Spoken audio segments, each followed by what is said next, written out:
रात्रीचं आकाश आपण गेल्या अनेक वर्षांपासून पाहत आलो आहोत. आपल्या डोक्यावर असंख्य तारे, त्यांच्यामध्ये शांतपणे फिरणारा चंद्र आणि त्या चंद्राकडे पाहताना माणसानं एक प्रश्न कधी ना कधी नक्की विचारला असेल. हा चंद्र अचानक काळवंटतो तरी कसा? कधी त्याचा काही भाग काळ्या सावलीत जातो, तर कधी पूर्ण चंद्र तांबूस रक्तासारखा दिसतो. आणि कधी काही लोकांच्या मनात भीती निर्माण होते. काहीतरी अशुभ घडणार आहे का? देव रागावले आहेत का? आकाशात काही संकटांचं चिन्ह दिसतंय का? पण कल्पना करा मित्रांनो, ज्या घटनेला हजारो वर्षांपूर्वी माणूस भीतीने पाहत होता, आज त्याच घटनेची सुरुवात किती वाजता होईल? चंद्राच्या कोणत्या भागावर पृथ्वीची सावली पडेल? किती टक्के चंद्र सावलीत जाईल? आणि जगाच्या कोणत्या भागातून ते दृश्य दिसेल?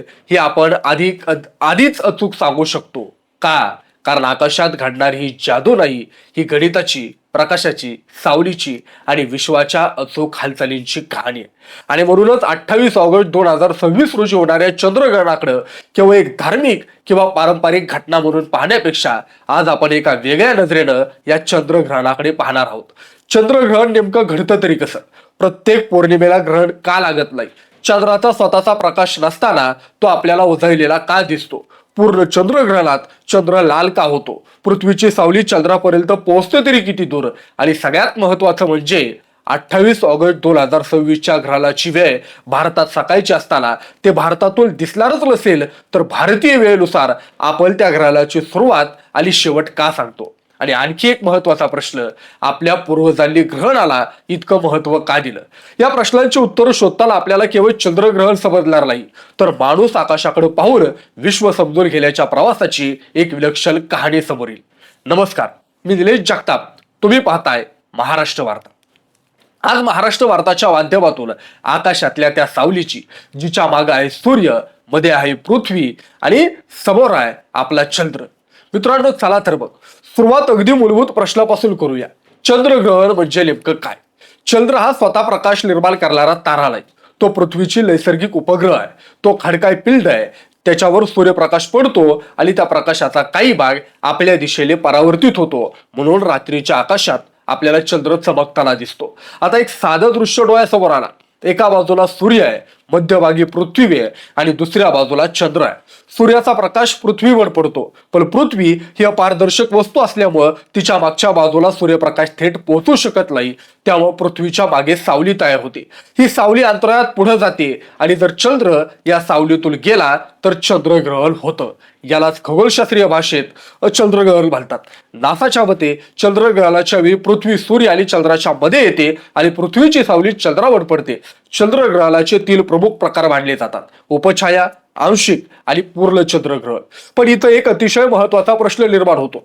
जर सूर्य, पृथ्वी आणि आपला चंद्र या तिन्हींची अशी मांडणी झाली की पृथ्वीची सावली चंद्रावर पडू शकते, तर प्रत्येक पौर्णिमेला चंद्रग्रहण व्हायला हवं ना? कारण पौर्णिमा म्हणजे चंद्र पृथ्वीच्या एका बाजूला आणि सूर्य दुसऱ्या बाजूला असल्याची वेळ. मग ग्रहण प्रत्येक महिन्यात का लागत नाही? याच प्रश्नाचं उत्तर चंद्रग्रहणाच्या संपूर्ण रहस्याची किल्ली आहे आणि त्या किल्लीचं नाव आहे 5 अंश. होय, 5 अंश. फक्त साधारण 5 अंशांचा फरक. पृथ्वी सूर्याभोवती एका विशिष्ट सपाटीमध्ये फिरते. खगोलशास्त्रात या सपाटीला पृथ्वीच्या कक्षेची सपाटी असं म्हटलं जातं. चंद्र मात्र पृथ्वीभोवती अगदी त्याच सपाटीत फिरत नाही. त्याची कक्षा साधारण 5 अंशांनी झुकलेली असते. हे 5 अंश ऐकायला फारच कमी वाटतात, पण अंतराळात हा छोटासा कोन प्रचंड महत्वाचा ठरतो. कारण त्यामुळे भौतिक पौर्णिमेला चंद्र पृथ्वीच्या सावलीच्या वरून किंवा खालून जातो. पृथ्वीची सावली चंद्राला चुकवते आणि ग्रहण होत नाही. म्हणजेच काय, तर पौर्णिमा असलं ही चंद्रग्रहणाची आवश्यक अट आहे, पण ती एकटी पुरेशी नाही. चंद्राला पृथ्वीच्या सावलीतून जाण्यासाठी सूर्य, पृथ्वी आणि चंद्र यांची योग्य भूमितीय मांडणी आवश्यक आहे. याला आपण अगदी साध्या भाषेत म्हणू शकतो, योगायोग नव्हे, अचूक जुळ. मित्रांनो, सूर्य असेल, पृथ्वी असेल किंवा चंद्र असेल आणि त्याच्या कक्षांची भूमिती असेल, ही मांडणी योग्य झाली की ग्रहणाची शक्यता निर्माण होते. आणि अशा विशिष्ट कालखंडालाच ग्रहण ऋतू म्हणतात. नासाच्या माहितीनुसार वर्षात साधारण 2 ग्रहण ऋतू असतात आणि प्रत्येक ऋतू सुमारे 35 दिवसांचा असतो. इथे एक गोष्ट लक्षात घ्या, ग्रहण म्हणजे सूर्य, पृथ्वी आणि चंद्र अचानक आपली कक्षा सोडून एकमेकांच्या समोर उभे राहतात असं अजिबात नाही. हे सगळं नियमित आहे, अत्यंत नियमित. मित्रांनो, इतकं नियमित की हजारो वर्षांच्या निरीक्षणातून माणसानं ग्रहांच्या हालचालींची गणित समजून घेतलीत आणि आज संकलकाच्या मदतीनं आपण भविष्यातील ग्रहणांची वेळ सेकंदाच्या अचूकतेने मोजू शकतो. म्हणूनच ग्रहण आपल्यासाठी केवळ आकाशातील दृश्य राहिलेलं नाही, ते विश्वाच्या नियमांचं एक जिवंत प्रदर्शन आहे. आता आपण पृथ्वीच्या सावलीकडे थोडं जवळून पाहूया. पृथ्वीची सावली एकसारखी नसते, तिची वेगवेगळे भाग असतात. बाहेरचा फिकट भाग असतो, मराठीत आपण त्याला उपछाया किंवा फिकट सावली म्हणतो, आणि आतला गडद भाग म्हणजे पृथ्वीची दाट गडद सावली. चंद्र फक्त उपछायेतून गेला तर प्रकाशात झालेला बदल अत्यंत सूक्ष्म असू शकतो, याला उपछाया चंद्रग्रहण म्हणतात. चंद्राचा काही भाग पृथ्वीच्या मध्ये शिरला तर आंशिक चंद्रग्रहण होतं आणि चंद्राचा संपूर्ण भाग हा मध्ये गेला तर पूर्ण चंद्रग्रहण होतं. पण आता इथंच आपल्यासमोर एक अद्भुत दृश्य उभं राहतं. पूर्ण चंद्रग्रहण झालं आणि चंद्र पूर्णपणे पृथ्वीच्या गडद सावलीत गेला तर चंद्र काळा दिसायला हवा, बरोबर? पण प्रत्यक्षात तसं होत नाही, कारण चंद्र लालसर दिसू शकतो, तांबूस दिसू शकतो, तांब्या काळ्या रंगाचा दिसू शकतो, कधी नारंगी दिसू शकतो आणि कधी गडद लाल. म्हणूनच लोकप्रिय भाषेत त्याला ब्लड मून असं म्हटलं जातं. पण प्रश्न असा आहे, चंद्रावर सूर्यप्रकाश पोहोचतच नसेल तर लाल प्रकाश येतो कुठून? याचं उत्तर पृथ्वीच्या वातावरणात दडलंय. सूर्यप्रकाश हा एकाच रंगाचा नसतो, त्यात विविध रंगांचा प्रकाश असतो. जेव्हा सूर्यप्रकाश पृथ्वीच्या वातावरणातून जातो तेव्हा लाल तरंग लांबीचा, विशेषतः निळ्या भागाचा प्रकाश अधिक प्रमाणात विखुरतो. लाल आणि नारंगी प्रकाश तुलनेनं अधिक सहज पुढे जाऊ शकतो. पूर्ण चंद्रग्रहणाच्या वेळी पृथ्वीच्या वातावरणात वाकून गेलेला काही सूर्यप्रकाश चंद्राच्या दिशेने पोहोचतो आणि त्यामुळे चंद्राला तांबूस किंवा नारंगी छटा मिळू शकते. नासा ही याच कारणामुळे पूर्ण चंद्रग्रहणात चंद्र लालसर दिसतो असं स्पष्ट करते. वातावरणातील धूळ आणि ढग यामुळे लालसरपणाची तीव्रताही बदलू शकते. म्हणजे ज्या क्षणी पृथ्वी चंद्रावर सूर्याचा थेट प्रकाश अडवते त्याच वेळी पृथ्वीचं वातावरण चंद्राला एका प्रकारे प्रकाशाची लाल किनार देत असतं. किती विलक्षण आहे ना. पृथ्वी स्वतः चंद्राला सूर्यापासून लपवते आणि पृथ्वीचं वातावरण त्या चंद्राला पुन्हा थोडा प्रकाश पोहोचवतं. म्हणून पूर्ण चंद्रग्रहण म्हणजे फक्त अंधार नाही, जो प्रकाश, सावली, वातावरण यांच्या परस्पर संवादाचा परिणाम आहे. आता 28 ऑगस्ट 2026 कडे बोलूया, कारण याच घटनेमुळे सध्या चंद्रग्रहणाबद्दल इतकी चर्चा. नासाच्या अधिकृत माहितीनुसार 27-28 ऑगस्ट 2026 अर्थात आज आणि उद्या आंशिक चंद्रग्रहण होणार आहे. त्याचं दृश्यपट्टा अमेरिका, युरोप, आफ्रिका आणि काही पॅसिफिक भागांमध्ये असेल. हे 2026 सालातील दुसरं आणि शेवटचं महत्वाचं चंद्रग्रहण आहे. मित्रांनो, याआधी 3 मार्च 2026 रोजी पूर्ण चंद्रग्रहण झालं होतं. म्हणजे 2026 मध्ये चंद्रानं आपल्याला 2 वेगवेगळी दृश्य दाखवली, एक पूर्ण चंद्रग्रहण आणि आता दुसरं आंशिक चंद्रग्रहण. पण 28 ऑगस्टच्या ग्रहणाचं वैशिष्ट्य काय? हे ग्रहण आंशिक आहे, पण साधं आंशिक नाही. नासाच्या ऑगस्ट 2026च्या माहितीनुसार कमाल अवस्थेत चंद्राच्या सुमारे 93% व्यासाचा भाग पृथ्वीच्या गडद भागामध्ये असेल. त्यामुळे चंद्र पूर्णपणे झाकला जाणार नाही, पण दृश्य नाट्यमय असेल. इथं ते गैरसमज दूर करणं आवश्यक आहे. 93% भाग पृथ्वीच्या गडद सावलीत गेला म्हणजे 93% चंद्र गायब होईल असं अजिबात नाही. ही मोजणी चंद्राच्या व्यासाच्या संदर्भात आहे आणि ग्रहणाचा उर्वरित भाग सावलीच्या बाहेर राहणार असल्यामुळे हे पूर्ण चंद्रग्रहण नाही. म्हणून 28 ऑगस्ट 2026 ला खग्रास चंद्रग्रहण किंवा पूर्ण ब्लड मून होणार आहे असं म्हणणं अचूक ठरणार नाही आणि म्हणूनच हे आंशिक चंद्रग्रहण आहे. आता भारतीय वेळेकडे पाहूया. ग्रहणाची सुरुवात भारतीय प्रमाण वेळेनुसार साधारण सकाळी 6:53 आसपास उपछायेच्या अवस्थेपासून होते. आंशिक ग्रहण साधारण सकाळी 8:03 आसपास सुरू होतं. कमाल अवस्था साधारण सकाळी 9:42 आसपास येते. आंशिक अवस्था साधारण 11:22 आसपास संपते आणि संपूर्ण उपछाया टप्पा साधारण दुपारी 12:32 आसपास संपतो. विविध खगोलशास्त्रीय गणनांमध्ये काही सेकंदाचा फरक दिसू शकतो. त्यामुळे व्हिडिओमध्ये हे वेळापत्रक भारतीय प्रमाण वेळेत रूपांतरित जागतिक ग्रहण वेळा म्हणून सांगणं योग्य ठरेल. पण आता एक गंमतदार गोष्ट आहे, ग्रहण भारतात सकाळी सुरू होत आहे, मग भारतातून दिसत का नाही? याचं उत्तर वेळेत नाही तर आकाशात आहे. मित्रांनो, भारतामध्ये त्यावेळी चंद्र क्षितिजा खाली असेल, म्हणजे ग्रहण प्रत्यक्षात अंतराळात सुरू झालेलं असेल, पण भारतीय निरीक्षकांच्या आकाशात चंद्र उपस्थितच नसेल. म्हणून भारतातून हे ग्रहण पाहता येणार नाही. नासाच्या दृश्यता नकाशांमध्ये भारत या ग्रहणाच्या दृश्यमान क्षेत्रात नाही. याचा अर्थ काय? ग्रहण झालंच नाही? अजिबात नाही, असं अजिबात नाही. ग्रहण नक्कीच झालं, फक्त भारतातून दिसलं नाही.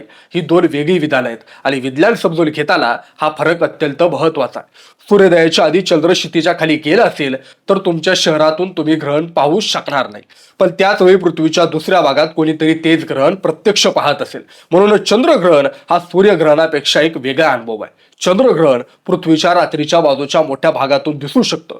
पृथ्वीच्या अर्ध्या भागाला चंद्र दिसत असेल आणि त्यावेळी ग्रहणाची अवस्था सुरू झाली असेल तर त्या प्रदेशातील लोकांना ते पाहण्याची संधी मिळू शकते. नासा स्पष्ट करते, प्रत्येक चंद्रग्रहण पृथ्वीच्या साधारण अर्ध्या भागातून दृश्यमान असतं. आता पुन्हा त्या पहिल्या प्रश्नाकडे बोलूया.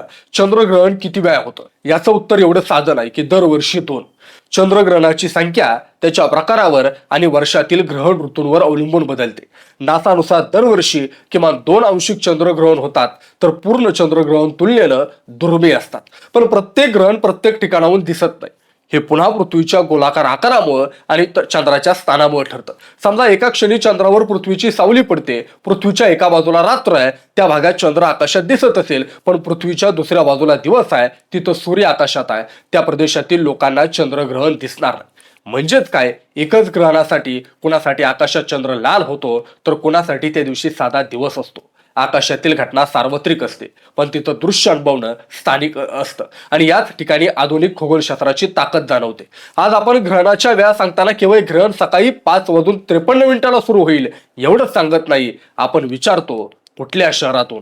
त्यावेळी चंद्र क्षितिजावर आहे का? चंद्राची उंची किती आहे? सूर्य कुठं आहे? आणि त्या ठिकाणी आकाश उजाडलेलं आहे का? मित्रांनो, ही सगळी गणितं एकत्र आली की आपल्याला दृश्यता समजते. आता एक अतिशय महत्वाचा प्रश्न, चंद्रग्रहण पाहण्यासाठी विशेष चष्मा लागतो का? उत्तर आहे अजिबात नाही. आणि हा फरक सूर्यग्रहणाच्या तुलनेत अत्यंत महत्वाचा आहे. चंद्र स्वतः तेजस्वी प्रकाशाचा स्रोत नाही, तो सूर्याचा परावर्तित प्रकाश आपल्या दिशेने पाठवतो. त्यामुळे चंद्रग्रहणाच्या वेळी त्याच्याकडे उघड्या डोळ्यांनी पाहणं सुरक्षित आहे. नासाच्या मते सर्व प्रकारच्या चंद्रग्रहणांच्या सर्व अवस्थांमध्ये चंद्राकडे उघड्या डोळ्यांनी पाहणं सुरक्षित आहे. दुर्बीण वापरूनही चंद्रग्रहण पाहता येतं, पण इथं एक मोठी चूक लोक करतात. सूर्यग्रहण आणि चंद्रग्रहण यांना एकच सुरक्षा नियम लागू होतो असं समजतं. सूर्यग्रहणाच्या वेळी थेट सूर्याकडे पाहणं धोकादायक आहे. चंद्रग्रहणाच्या वेळी चंद्राकडे पाहणं अजिबात धोकादायक नाही, कारण एकीकडे आपण अत्यंत तेजस्वी सूर्य पाहतो आणि दुसरीकडे पृथ्वीच्या सावलीत गेलेला परावर्तित प्रकाश देणारा चंद्र. नासाच्या जे काही नियम आहेत त्यामध्ये सुद्धा हा फरक स्पष्ट करण्यात आला. म्हणूनच 28 ऑगस्टचं ग्रहण भारतातून दिसणार जरी नसलं तरी ज्या प्रदेशातून ते दिसेल तिथे लोक ते उघड्या डोळ्यांनी सुरक्षितपणे पाहू शकतात. आता या संपूर्ण घटनेला आपण थोडं मोठ्या दृष्टिकोनातून पाहूया. चंद्रग्रहण ही केवळ आकाशातील घटना नाही, ती मानवाच्या इतिहासातील एक मानसिक घटना देखील. कारण हजारो वर्षांपूर्वी माणसाला आकाशातील नियम माहीत नव्हते. रात्र म्हणजे रहस्य, तारे म्हणजे देवांचं निवासस्थान, ग्रह म्हणजे अदृश्य शक्ती, चंद्र म्हणजे काळाच्या गणनेचा आधार. आणि अचानक पौर्णिमेला चंद्र काळवंडला तर त्या काळातील माणूस काय विचार करणार? त्याला पृथ्वीच्या कक्षेची माहिती नव्हती, त्याला प्रकाशाच्या तरंग लांबीची माहिती नव्हती, त्याला वातावरणातील काही नियम समजत नव्हते, त्याला चंद्राबद्दल जास्त माहिती नव्हती. पण त्याच्या समोर एक घटना घडत होती. चंद्र जो नेहमी रात्री आकाशात असतो तो अचानक बदलत होता. माणसाच्या मानसशास्त्रात अज्ञात गोष्टींची भीती निर्माण होणं ही अगदी नैसर्गिक प्रक्रिया आहे आणि जे समजत नाही त्याला अर्थ देण्यासाठी समाज कथा तयार करतो. म्हणून जगातील विविध संस्कृतीमध्ये ग्रहणाभोवती वेगवेगळ्या कथा निर्माण झाल्या. भारतीय परंपरेत राहू आणि केतूशी जोडलेल्या कथा प्रसिद्ध आहेत. राहू सूर्य किंवा चंद्राला गिळतो अशी काही कल्पना अनेकांनी लोकांना सांगितली. ही धार्मिक सांस्कृतिक परंपरेची कथा आहे, पण विज्ञान मात्र या सगळ्यापेक्षा वेगळं उत्तर देतं. विज्ञान म्हणतो चंद्राला कोणी घेत नाही, पृथ्वीची सावली चंद्रावर पडते आणि दोन्ही विधानांमध्ये संघर्ष निर्माण करण्याची गरज नाही. एक कथा सांस्कृतिक स्मृतींचा भाग असू शकते आणि दुसरं स्पष्टीकरण नैसर्गिक प्रक्रियेचं वैज्ञानिक वर्णन असू शकतं. समस्या तेव्हा निर्माण होते जेव्हा एखाद्या सांस्कृतिक विश्वालाही वैज्ञानिक सत्य तथ्य म्हणून मांडलं जातं आणि विज्ञानाच्या दृष्टीने एखादी घटना समजून घेण्यासाठी आपल्याला निरीक्षण, गणित आणि पुनरावृत्ती होणारे पुरावे हे आवश्यक असतात. ग्रहणांच्या बाबतीत तर हा पुरावा आपल्या डोळ्यासमोर आहे. ग्रहणाची वेळ आधीच सांगितली जाते, ग्रहणाची दिशा सांगता येते, ग्रहण किती टक्के होईल हेही सांगता येतं आणि कोणत्या दिशातून दिसेल हेही सांगता येतं, कारण सूर्य, पृथ्वी आणि चंद्र यांच्या हालचाली नियमबद्ध आहेत. याच नियमबद्धतेमुळे ग्रहणाचं गणित शक्य होतं. आता विचार करा, ज्या घटनेचं एकेकाळी माणसाला घाबरवलं त्याच घटनेचा वापर नंतर माणसाने वेळ मोजण्यासाठी, कॅलेंडर सुधारण्यासाठी आणि खगोलशास्त्र विकसित करण्यासाठी केला. ग्रहण म्हणजे भीतीपासून विज्ञानाकडे झालेल्या मानवी प्रवासाचं एक सुंदर प्रतीक आहे. आणि इथंच अजून मोठी गोष्ट समोर येते. ग्रहण आपल्याला केवळ चंद्राबद्दल सांगत नाही, ते पृथ्वीबद्दलही सांगतं. कारण चंद्रग्रहणाच्या वेळी पृथ्वीची सावली चंद्रावर पडते, म्हणजे आपण अंतराळात पृथ्वीची सावली प्रत्यक्ष पाहत असतो आणि त्या सावलीचा आकार, तिची हालचाल, तिची सीमा हे सगळं पृथ्वी आणि चंद्राच्या भूमितीबद्दल माहिती देतं. कल्पना करा, तुम्ही चंद्राकडे पाहतात, चंद्राच्या एका बाजूला काही सावली हळूहळू सरकत आहे, ती सीमा वक्र आहे कारण पृथ्वी गोल आहे. मानवानं पृथ्वी गोल असल्याच्या अनेक पुराव्यांपैकी ग्रहणातील पृथ्वीची वक्र सावली ही एक जुनी निरीक्षण आधारित खूण म्हणून वापरली आहे. आज आपल्याला पृथ्वी गोल आहे हे माहीत आहे. आपल्याकडे उपग्रहांचे फोटो आहेत, अंतराळ यान आहेत, पृथ्वीभोवती फिरणारी प्रचंड मोठी यंत्रणा आहे. पण कल्पना करा, अशा कोणत्याही आधुनिक साधनांशिवाय हजारो वर्षांपूर्वीच्या निरीक्षकानं चंद्रावर पडणारी पृथ्वीची वक्र सावली पाहिली असेल. आकाशाकडे पाहून पृथ्वीच्या आकाराबद्दल विचार करण्याची किती मोठी बौद्धिक झेप होती. आणि म्हणून ग्रहण हे फक्त सुंदर घटना नाही मित्रांनो, ते विज्ञानाच्या इतिहासातलं एक खिडकी आहे. आता पुन्हा उद्याच्या 28 ऑगस्टकडे, या दिवशी होणारं ग्रहण भारतातून दिसणार नाही म्हणून सोशल मीडियावर जर कोणी म्हटलं 28 ऑगस्टला सकाळी 6:53 घराबाहेर पडून चंद्रग्रहण पहा, तर तुम्ही आधी एक प्रश्न विचारायला हवा, कुठून? कारण वेळ एकटी पुरेशी नाही, ग्रहण पाहण्यासाठी स्थान देखील महत्वाचं आहे. भारतासाठी हे विशेष महत्वाचं आहे कारण ग्रहणाच्या मुख्य टप्प्यादरम्यान भारतात दिवस असेल आणि चंद्र क्षितिजा खाली असेल. म्हणून भारतीय निरीक्षकांना हे ग्रहण प्रत्यक्ष आकाशात दिसणार नाही आणि याच कारणामुळे सूतक या विषयावरील चर्चा होते. इथं विज्ञान आणि धार्मिक परंपरा यांच्यात स्पष्ट फरक ठेवणं आवश्यक. सूतक ही धार्मिक सांस्कृतिक परंपरेशी संबंधित कल्पना. खगोलशास्त्रीय दृष्टिकोनातून ग्रहण म्हणजे सूर्य, पृथ्वी आणि चंद्र यांची विशिष्ट भूमितीय मांडणी. भारतामध्ये 28 ऑगस्टचं ग्रहण दिसणार नसल्यामुळे काही पंचांग आणि धार्मिक परंपरांनुसार भारतात या ग्रहणासाठी सूतक पाहण्याची गरज नसल्याचं सांगितलं जातं. मात्र धार्मिक आचारांचे नियम, परंपरा, पंत आणि स्थानिक पंचांगानुसार नियम बदलू शकतात. म्हणूनच अशा बाबतीत धार्मिक निर्णयाला वैज्ञानिक तथ्य म्हणून मांडणं योग्य ठरणार नाही. इथं आपल्याला एक विश्लेषक म्हणून एक गोष्ट मला स्पष्ट करणं गरजेचं आहे. वैज्ञानिक तथ्य वेगळं, धार्मिक श्रद्धा वेगळी आणि वैयक्तिक आचरण वेगळं. तिन्ही गोष्टींचा आदर करताना त्यांची सीमा स्पष्ट ठेवणं हीच या व्हिडिओची प्रामाणिकता आहे. आज आपण थोडा वेळ त्या चंद्राकडे परत जाऊया. आपण त्याला आपला चंद्र म्हणतो, पण तो पृथ्वीपासून सरासरी सुमारे 3,84,000 किलोमीटर दूर. त्याचा प्रकाश आपल्यापर्यंत पोहोचायला साधारण 1.25 सेकंद लागतो. आपण चंद्राकडे पाहतो तेव्हा आपण त्याला जवळजवळ तत्काळ पाहत असल्यासारखं वाटतं, पण प्रत्यक्षात आपण त्याचं थोड्याच्या भूतकाळातलं रूप पाहत असतो. हे अंतराळाचं वैशिष्ट्य आहे. आकाशाकडे पाहणं म्हणजे भूतकाळाकडे पाहणं. सूर्याचा प्रकाश पृथ्वीवर येण्यासाठी काही मिनिटं लागतात. तारांचा प्रकाश तर अनेक वर्ष प्रवास करून आपल्या डोळ्यांपर्यंत पोहोचतो. आणि या विश्वात आपला चंद्र मात्र तुलनेनं शेजारी आहे. म्हणून चंद्रग्रहणाच्या वेळी आपण पृथ्वी, चंद्र आणि सूर्य यांच्या हालचालींचं जवळजवळ प्रत्यक्ष नाटक पाहत असतो. सूर्याचा प्रकाश, पृथ्वीचा अडथळा, पृथ्वीची सावली आणि त्या सावलीतून जाणारा चंद्र यापेक्षा मोठा रंगमंच कोणता? आता एक प्रश्न आहे, ग्रहण किती वेळ चालेल? याचं उत्तर ग्रहण म्हणजे आपण कोणता टप्पा म्हणतो यावर अवलंबून असतं. उपछाया सुरू होण्यापासून उपछाया संपेपर्यंतचा संपूर्ण कालावधी मोठा असू शकतो, पण लोकांना सर्वाधिक स्पष्ट दिसणारा आंशिक किंवा पूर्ण टप्पा त्यापेक्षा कमी असतो.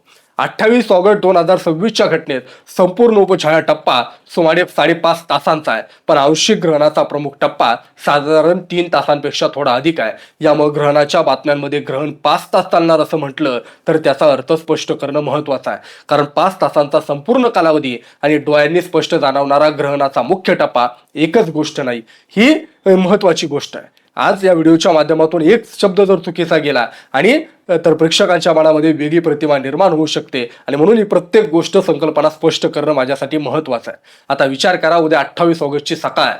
भारतात सूर्य उगवलेला आहे, रस्त्यावर लोकांची धावपळ सुरू आहे, शहरी जागी झाली आहेत आणि त्याच वेळी पृथ्वीच्या दुसऱ्या भागात चंद्र हळूहळू पृथ्वीच्या सावलीत शिरतोय. कुणाच्या कॅमेऱ्यात तो क्षण कैद होतोय, कुणी दुर्बीण लावून बसलाय, कुणी लाईव्ह स्ट्रीम पाहताय आणि कुणाला कदाचित काहीच कल्पना नाही की डोक्यावरच्या पृथ्वीच्या दुसऱ्या बाजूला आकाशात एक विलक्षण घटना घडत आहे. विश्वाला तुमच्या घड्याळाची पर्वा नसते, तुमच्या शहराची पर्वा नसते, तुम्ही पाहतात की नाही याची पर्वा नसते. ग्रहण घडतं कारण त्याची भूमिती तशी आहे. हेच खगोलशास्त्राचं सौंदर्य आहे. ते आपल्या भावनांवर अवलंबून नसतं, ते आपल्या श्रद्धेवर अवलंबून नसतं, ते आपल्या सोशल मीडियाच्या पोस्टवर अवलंबून नसतं, ते नियमांवर चालतं आणि म्हणूनच ग्रहणाची भविष्यवाणी शक्य होते.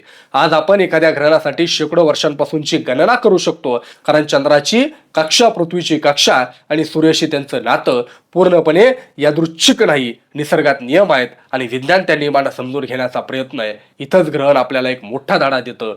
विश्व गूढ आहे. एखादी गोष्ट आज समजत नाही याचा अर्थ ती कधीच समजणार नाही असा होत नाही. कधी काही ग्रहण गूढ होतं, आज ते गणित आहे. कधी काही लाल चंद्र म्हणजे अपशकुन मानला जात होता, आज त्यामागे पृथ्वीचं वातावरण आणि प्रकाशाचा इतिहास समजून सांगता येतो. कधी काही ग्रहण म्हणजे देवाचा इशारा मानला जात होते, आज त्याची तारीख, वेळ आणि दृश्यता आधीच सांगता येते. पण मित्रांनो, याचा अर्थ मानवी भावना संपल्या आहेत का?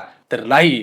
उलट आजही ग्रहण पाहताना माणूस थक्क होतो कारण विज्ञानानं चमत्काराची भावना नष्ट केलेली नाही. विज्ञानानं त्या चमत्कारामागचं सौंदर्य अधिक खोल केलंय.